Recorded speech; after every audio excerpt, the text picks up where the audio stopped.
Case of the Missing Clothes begins with a sharp, noir-inspired premise that also doubles as an exploration of heartbreak, justice, and vulnerability within the LGBTQ community.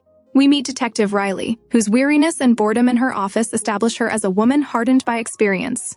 This isn't just a generic, private investigator. Riley has clearly seen a lot of human duplicity, and her skepticism toward love and fidelity reveals the bruises that come with her line of work. Enter Kenna, bursting into Riley's office in a way that's almost cinematic, waving a pair of intimate underwear like a piece of forensic evidence. The opening beats feel like classic noir. One character jaded, one desperate, but the film immediately distinguishes itself by making the characters women, and specifically focusing on a same-sex relationship.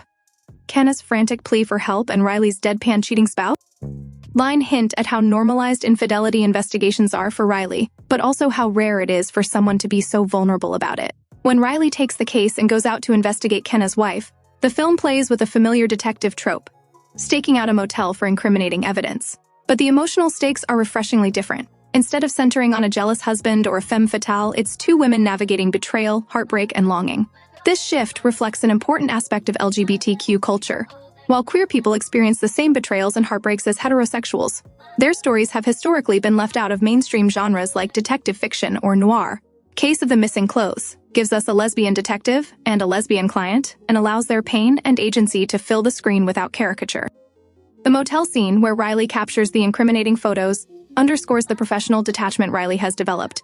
Yet the script hints that beneath Riley's cool exterior is someone yearning for connection. She's good at her job, but it has cost her faith in relationships. Kenna's storyline mirrors what many queer viewers will recognize: the vulnerability of committing to a partner when societal support systems are still often lukewarm, and the devastation of betrayal when your relationship is already under a spotlight simply for existing. The moment when Riley delivers the evidence back at the office encapsulates a universal experience. That heartbreak makes you oscillate between denial, rage, grief, and a need to reclaim your dignity. Kenna can't look at the photos at first. Then her anger takes over, and she begins questioning why she's been faithful or restrained when her wife hasn't.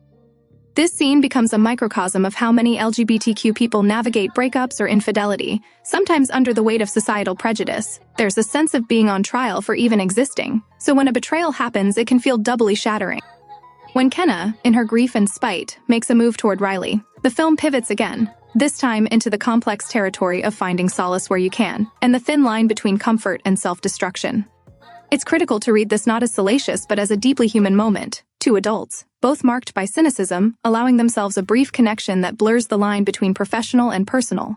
In LGBTQ culture, especially among women, this can resonate as a metaphor for how queer women often have to find community, comfort, and solidarity in spaces not built for them.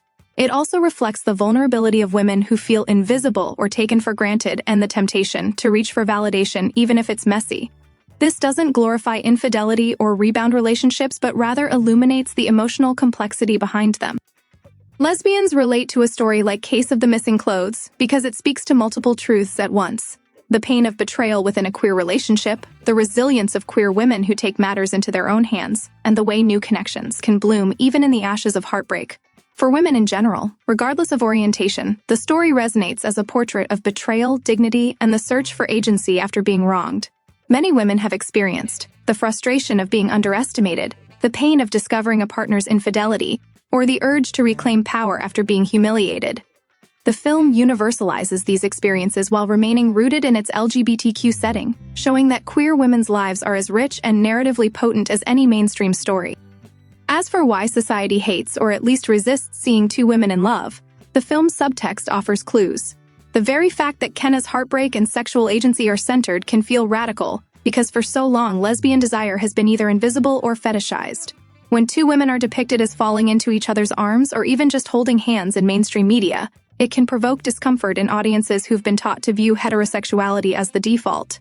In patriarchal systems, women's sexuality is policed and often defined in relation to men. Two women finding solace in each other undermines that framework. Riley's jadedness also nods to this societal double standard. She's seen too many betrayals to believe in love, but perhaps also too many systems that don't value women's relationships as real or serious. By giving Riley and Kenna equal narrative weight and emotional depth, the movie pushes back on that invisibility. Another rich layer in Case of the Missing Clothes is how it reframes the classic private eye story. Usually, such stories are about men catching women cheating, or men protecting their male clients' interests. Here we have two women, one investigating the betrayal of another woman. This not only normalizes lesbian relationships, but also positions women as agents of their own destinies, both professionally and romantically. Detective Riley isn't a token character, but a fully fledged protagonist whose gender and sexuality inform but don't limit her. Similarly, Kenna isn't a caricature of a scorned wife, but a multidimensional person making messy human decisions. Thematically, the film emphasizes that heartbreak and anger can be transformative. Kenna's initial fury could have turned inward into self-loathing or despair. Instead, she channels it into a moment of connection, however imperfect, with Riley. This reflects a truth in LGBTQ culture. Many people find their chosen family, their community, and even their partners during periods of personal crisis. The breakdown of one relationship often opens space for new forms of love or self-understanding. The film also underscores how messy and nonlinear healing can be. Kenna's turn toward Riley isn't necessarily the healthiest choice, but it's understandable and real. For audiences, the takeaway isn't about endorsing infidelity or rebound sex, but about recognizing the humanity in these characters. They are flawed, tender, angry, and hopeful like anyone else. This normalization is powerful because it counters decades of media that either demonized queer women or treated them as props for male fantasy. By centering their emotions, choices, and perspectives, Case of the Missing Clothes argues that queer women's stories belong in every genre, from detective noir to romance to drama. On a symbolic level, The Missing Clothes from the title could be read as more than just a case file. It's about vulnerability and exposure. When someone cheats, when someone hires a detective, when someone confronts betrayal, layers are peeled away.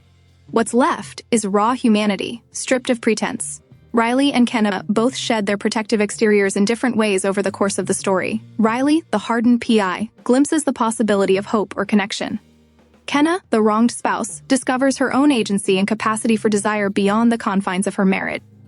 Ultimately, Case of the Missing Clothes is a story about resilience, about two women who collide in a moment of crisis and discover something about themselves and each other. It asks audiences to consider how love, trust, and betrayal intersect with identity and societal pressures. Lesbians watching may feel seen in the portrayal of heartbreak within a queer relationship, the presence of a professional queer woman as the investigator, and the bittersweet reality of seeking connection in unexpected places. Women in general may recognize the themes of betrayal, emotional labor, and the need to reclaim one's sense of worth.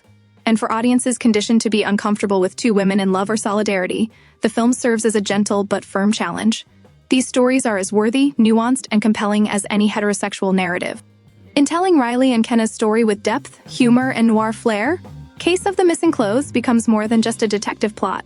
It's a reflection on how women find strength in the face of betrayal, and how LGBTQ culture has long carved out spaces of solace, connection, and survival, even when the wider world turns its back. It normalizes queer desire, validates late-in life or crisis-driven awakenings, and champions the idea that healing and hope can emerge from even the most painful experiences.